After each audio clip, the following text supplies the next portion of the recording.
नमस्कार. मुळव्याध piles fishers हा आजार अत्यंत वेदनादायी अशा प्रकारचा आजार असतो आणि नको ते दुखणं अशा प्रकारची भावना सर्वसामान्यपणे रुग्णामध्ये दिसून येते. याच आजारापासून आजपर्यंत जवळपास 50,000 पेक्षा जास्त लोकांना डॉक्टर विवेक लोळगे यांनी मुक्ती दिलेली आहे आणि त्यांना वेदनांपासून दूर केलेलं आहे. डॉक्टर विवेक लोळगे यांची क्षारसूत्र चिकित्सा ही फक्त महाराष्ट्रात नाही तर संपूर्ण देशभरामध्ये अतिशय लोकप्रिय आहे आणि याविषयी मोठ्या प्रमाणात कुतूहल देखील असतं. आजपर्यंत 50,000 पेक्षा जास्त रुग्णांवर त्यांनी यशस्वीरित्या उपचार केले आहेत. अनेक मानाचे पुरस्कार डॉक्टर विवेक लोळगे यांना प्राप्त झालेले आहेत. डॉक्टर विवेक लोळगे हे ठाण्याच्या रेड क्रॉस सोसायटीचे अध्यक्ष देखील आहेत. त्याच पद्धतीने नुकताच त्यांना दुबई येथे दुबई आयकॉन या पुरस्काराने सन्मानित करण्यात आलेलं आहे. नेमकी ओझोनयुक्त क्षारसूत्र चिकित्सा काय आहे, कशा पद्धतीने ती वर्क करते आणि रुग्णांना याचा कशा पद्धतीने फायदा होतो हे समजून घेण्यासाठी आत्ता आपल्याबरोबर आहे डॉक्टर विवेक लोळगे. सर, सर्वप्रथम ठाणे वर्तमानमध्ये आपलं हार्दिक स्वागत. नमस्कार. तुमची ओझोनयुक्त क्षारसूत्र चिकित्सा ही अत्यंत लोकप्रिय आहे. लोकांना अनेक रुग्णांना त्याचा प्रचंड फायदा झालेला आहे. लोकांना कुतूहल आहे ही क्षारसूत्र चिकित्सा नेमकी काय आहे, प्लीज. क्षारसूत्र चिकित्सा ही तर सुश्रुत काळापासून चाललेली आहे, परंतु ओझोन क्षारसूत्र हे मी डेव्हलप केलेलं माझा प्रॉडक्ट आहे. ओझोन ऑक्सिजन म्हणजे O2, ओझोन म्हणजे O3. ऑक्सिजनचं कन्व्हर्शन ओझोनमध्ये होतं आणि हे ओझोनचं लिक्विड आम्ही क्षारसूत्राचं जे आम्ही सूत्राच्या ऐवजी मी एक प्रकारचा फायबर तयार केलेला आहे. फायबर म्हणजे एक प्रकारचं रबरासारखं मटेरियल, त्याच्यावरती काही औषधं लावलेली असतात आणि त्याच्यावरती आम्ही ओझोन सोडतो आणि अशा रीतीचे ओझोन क्षारसूत्र मी मुळव्याध बगंदर यासाठी वापरलं जातं. पहिल्या प्रथम आपण मुळव्याध आणि बगंदरमधला फरक थोडक्यात सांगतो. जे गुदाच्या जागी अंकुर बाहेर येतात, म्हणजे मासाचे अंकुर बाहेर येतात, त्याच्यातून रक्त येतं, कधी दुखतं, कधी त्याच्यात शौचाला जाण्याला अडथळा निर्माण होतो, असे हे मांसांकुर म्हणजे मुळव्याध. मुळव्याधीमुळे शिकायची जागा कमी होते, श्रिंक होते, त्यामुळे जे शौचालय जे येते त्या शौचाच्या स्किनच्या जागी, गुदद्वाराच्या जागी चिरा पडतात आणि त्या चिरामध्ये शौचाचे मटेरियल अडकून आतमधून ट्रॅक तयार होतो. हा ट्रॅक बटक्सवरती एका पुळीच्या स्वरूपात आपल्याला पाहायला मिळतो, त्याला आपण बगंदर म्हणतो. आणि हा बगंदरचा याच्यातून शौचाचं पाणी, गॅस, हवा, रक्त, पू हे सतत वाहत राहतं, त्यामुळे हायजीन बिघडतं. मुळव्याध, बगंदर आणि फिशर ह्याचा थोडक्यामध्ये हे प्रकार सांगितले. बगंदरचे खूप प्रकार असतात. शतपोनिका म्हणजे अनेक ठिकाणी पुळ्या येणं, अनेक ठिकाणी होल्स पडणं बम्प्सवरती, आणि कधी कधी हेच होल्स पुरुषांना टेस्टिसमध्ये जाणं, स्त्रियांना वजायनामध्ये जाणं, त्याला टेस्टिक्युलर फिस्टुला आणि वजायनल फिस्टुला असे दोन प्रकार त्याच्यामध्ये आहेत. फिस्टुलामध्ये पायलोनिडल सायनस हा सगळ्यात बेकार त्रास आहे. पायलोनिडल सायनस म्हणजे पाठीच्या मणक्यावरती एक छोटीशी पुळी येते आणि त्या पुळीला तिथून ते ओपनिंग गुदद्वाराच्या आतमध्ये जातं. पाठीच्या मणक्यावरती मांस नसतं, डायरेक्ट स्किन असतं, त्यामुळे इथे कितीही प्रकारे शस्त्रक्रिया केल्या तरी देखील ते अगेन परत होत राहतं, कारण मणक्यावरती जे स्किन जुळत नाही आणि ते फाटलं जातं आणि ती त्याच्यामध्ये केसाचे फुसके बाहेर येत राहतात. कारण पाठीच्या ज्या केस असतात त्याच्यातून हा पायलोनिडल सायनस कॉम्प्लिकेशन्स वाढत जातात. त्याचे वेगवेगळे प्रकारे ग्राफ्टिंग करतात, वेगवेगळे स्किनचे कट्स घेतात, जेड टाइप्स कट्स घेतात, तरी देखील त्याच्यातून परत फिस्टुला तो पायलोनिडल सायनस बरा होत नाही. सेम प्रकारे टेस्टिक्युलर फिस्टुलामध्ये सुद्धा टेस्टिस कधी ॲम्प्यूट म्हणजे काढून टाकण्याची वेळ येते, एवढा प्रकार तो वाढतो. तर ते टेस्टिस म्हणून आतमध्ये पोटाच्या इंटेस्टाइनमध्ये इन्फेक्शन जातं आणि याच्यामध्ये शस्त्रक्रिया काहीही काम करत नाही. पण त्याचप्रमाणे मुळव्याधीमध्ये सुद्धा जसं केस कापले का वाढतात, झाडं कापले का वाढतात, नखं कापले का वाढतात, तसे मुळव्याधीचं ऑपरेशन कोणत्याही डॉक्टरकडून कोणत्याही हॉस्पिटलमध्ये आपण केलं तरी देखील त्याचा रिकरन्स बघायला मिळतो. महत्त्वाची गोष्ट म्हणजे मुळव्याधीचं ऑपरेशन करताना कट करताना इंटरनल स्पिंक्टर जे स्टूल कंट्रोल करतं, त्या स्टूल कंट्रोल करणारं स्पिंक्टर जर कट झालं तर तुमचं लाईफ टाईम स्टूलवरचा कंट्रोल जातो. म्हणजे तुम्हाला कुठेही केव्हाही शौचाला चड्डीमध्ये होऊ शकते आणि एवढा अतिशय लाजिरवाणा प्रकार असल्यामुळे रुग्णांना जगणं कठीण होतं. पॅड लावल्याशिवाय त्यांना कुठे बाहेर जाता येत नाही.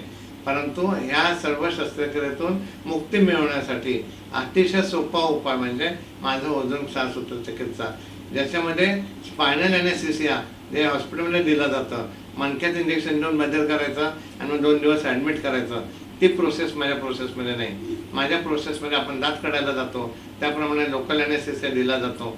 शौचाच्या जागेवरती लोकल एनेस्थेसिया दिला की त्या जे मांसाखोर बाहेर आले त्या मांसाखोरावरती माझं जे ओझोन क्षारसूत्र रबरासारखं असतं ते नुसतं त्याला गुंडाळून चिकटवलं जातं आणि हे चिकटवल्यानंतर ते मोड आपोआप आकसतात, सुकतात आणि गळून पडतात. इथे कुठेही कात्री, ब्लेड, लेझर वापरलं जात नाही, त्यामुळे ब्लिडिंग होत नाही, स्टूल कंट्रोल होत जात नाही, कोणत्याही प्रकारचं त्या रुग्णाला पथ्य पाळायला सांगायला लागत नाही.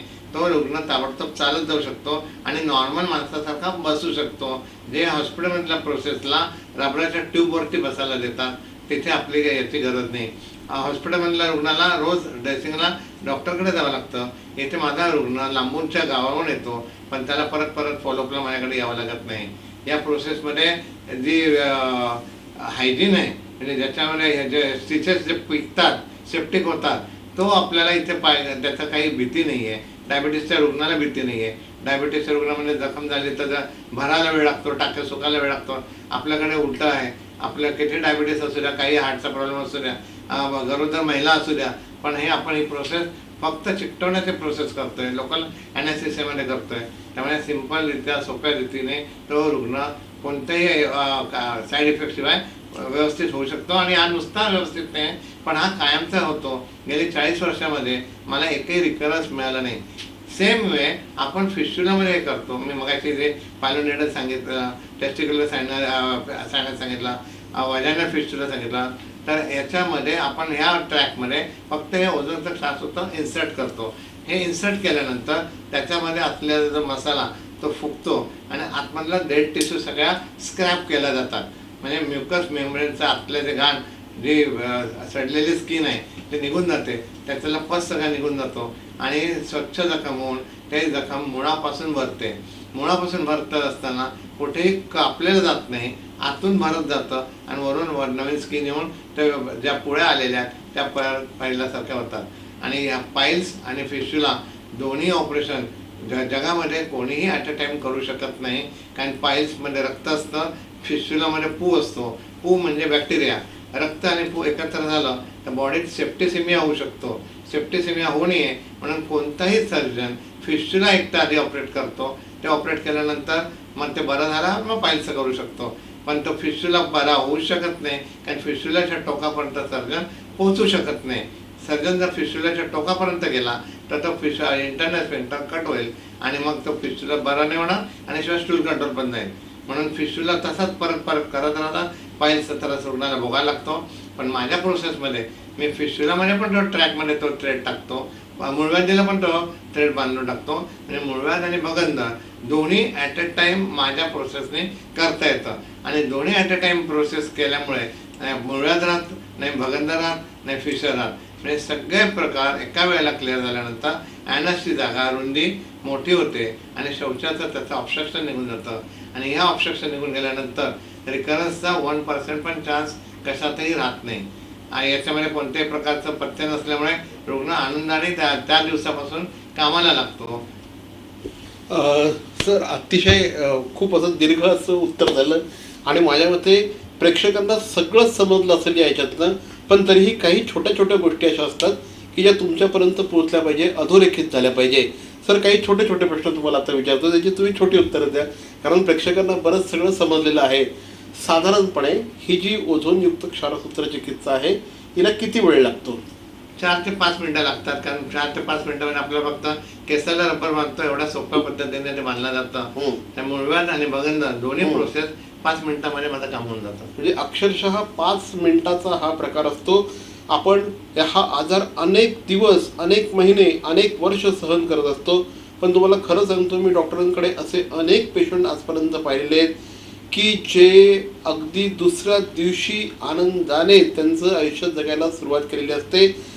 किती किती दिवस ॲडमिट व्हावं लागतं सर? नाही, ॲडमिट हा प्रकार माझं हॉस्पिटल आहे मोठं. माझ्या हॉस्पिटलमध्ये आजपर्यंत एका पेशंटला सलाईनची बाटली किंवा रक्ताची बाटली लावली नाही, ऑक्सिजन लावला नाही. पेशंट ऑपरेशन टेबलवरून चालत घरी जातो. तिथे हं. कोणताही म्हणजे तो खातो, जेवतो, पितो आणि लगेच घरी जातो. ऍडमिट हा प्रकार माझ्याकडे नाही. अजिबातच नाही. म्हणजे सर नेहमी सांगतात की त्यांना जनरली ऑपरेशन म्हटलं की पहिल्यांदा तुम्हाला रक्ताच्या बाटल्या बिटल्या सगळं अरेंज करावं लागतं. परंतु सरांची जी काही प्रोसिजर आहे, जी ओझोनयुक्त क्षारसूत्र चिकित्सा आहे, याच्यामध्ये रक्तस्राव सुद्धा नसतो. त्यांच्या हॉस्पिटलमध्ये कुठेही पेशंट तुम्हाला ॲडमिट झालेले दिसत नाहीत. कुठेही तुम्हाला असं सलाईनच्या बाटल्या, ह्याच्या बाटल्या, त्याच्या बाटल्या तुम्हाला काही दिसत नाही. एकदम मस्तपैकी 5 स्टार अशा प्रकारचं ते हॉस्पिटल आहे आणि पेशंट तिथे येतात आणि बरे होऊन निघून जातात. फक्त काही पथ्य वगैरे असेल ना पण? नाही, मी आता सांगितलं की आपण कुठे टाके मारत नाही, स्टील घेत नाही. त्यामुळे टाके पिकते म्हणून बटाटा खाऊ नका, कांदा खाऊ नका, असं आपल्याकडे नाहीये. आपण हे रबर चिकटवल्यासारखं म्हणजे थोडक्यात एक प्रकारचं मलम लावल्यासारखं, त्याला पथ्य असण्याची काही गरजच नाही. रुग्ण त्या दिवशी मिरच्या खाऊ शकतो, बटाटे खाऊ शकतो, त्याला जे पाहिजे तो सेवन करू शकतो. कोणतेही पथ्य मी सांगत नाही, पथ्य पाळण्याची गरजच नाही. फक्त त्याने जी मी पोट साफ व्हायची औषधं दिलेली ती रेग्युलर घेतलं तर गुरुत्वपान म्हणजे तुपाचं सेवन केलं तर बाकी त्याला कसलाही त्रास होऊ शकत नाही. असं अनेकदा असं म्हटलं जातं की अरे आम्ही ते केलं पण परत ते झालं, त्याला काहीतरी पुनरुद्भव वगैरे काहीतरी म्हटलं मी जातं. आता सांगितलं की जिथे कापलं तिथे वाढणार. मग ते कोणी कापलं, कोणत्या डॉक्टरने कापलं, कोणत्या हॉस्पिटलमध्ये कापलं ते महत्वाचं नाही. मी कापतच नाही, कात्रीच नाही, ब्लेड नाही आणि टाके नाही. आपल्या प्रोसेस मध्ये आपण मुळाच्या म्हणजे इंटरनल स्फिंक्टरला जिथे पाईल्स चिकटलेले असतात डोक्यापर्यंत आपण ते चिकटवलेलं असतं आणि तिथून ते सुकून घडून जातं. जर डोक्यावर ऍसिड ओतलं तर त्याच्यावर केस येणार नाहीत, पण डोक्याचे केस सोन्याच्या कात्रीने कापले तरी केस वाढणार आहेत. त्याप्रमाणे आपली पद्धत जी आहे, एक प्रकारचं केमिकल आपण असतं त्याला वापरतो. केमिकल ला आपला आयुर्वेदिक भाषेमध्ये क्षार म्हणतो. तर हे एक प्रकारचे क्षार आणि ओझोन हे मिश्रण आपल्या त्या जागेवरती परमनंटली सुकवून टाकतं. सुकलेला भाग येणार कुठून? त्यामुळे रिकरन्स आजपर्यंत 40 वर्षात मला एकही रिकरन्स नाही. 3 पिढ्यांचे ट्रीटमेंट मी केलेली आहे, आजोबा, नातू, मुलगा सगळे, पण तरी देखील रिकरन्स कोणालाही नाही. सर अशा अनेक केसेस आहेत ज्या गुंतागुंतीच्या केसेस होत्या. काही एक तर तुमची केस खूपच भारी आहे की त्यांना संध्याकाळी प्रोग्राम अटेंड करायचा होता आणि त्यांना त्रास खूप होत होता आणि तुम्ही त्यांच्यावर तुमची चिकित्सा केली. संध्याकाळी त्या अधिकाऱ्यांनी चांगल्या पद्धतीने त्यांची प्रोग्राम अटेंड केला होता, त्याविषयी सांगा. एक मोठे अधिकारी होते, त्या अधिकाऱ्यांना 2 वाजता ते आधी सकाळी एका मोठ्या हॉस्पिटलमध्ये जाऊन आले. ठाण्याच्या मोठ्या हॉस्पिटलमध्ये त्यांनी ऍडमिट व्हायला सांगितलं. त्यांना संध्याकाळी 4:30ला प्रोग्रामला जायचं होतं आणि तो अतिशय इम्पॉर्टंट होता.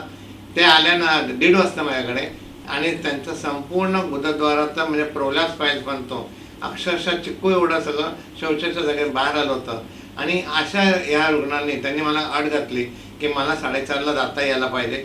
मी झोपून किंवा बेशुद्ध होऊन काम करू शकत नाही आणि त्याला बसताही येत नव्हतं. अशा रुग्णाला मी लिटरली 5 मिनिटामध्ये ते संपूर्ण अंग बाहेर आलं होतं, त्याला आतमधून मी ते बांधून टाकलं, चिकटवून टाकलं आणि चिकटवून जे बाहेर आलं होतं ते आतमध्ये घातलं आणि तो रुग्ण 4:30 वाजता त्यांच्या मोठा मीटिंगला तो गेला आणि ती मीटिंग अतिशय महत्त्वाची होती. आणि दुसऱ्या दिवशी येऊन त्यांनी माझा सत्कार केला आणि त्यामुळे मग त्यांनी मला पोलीसच्या पॅनलवरती घेतलं की असे डॉक्टर आमच्याकडे नाही आहेत.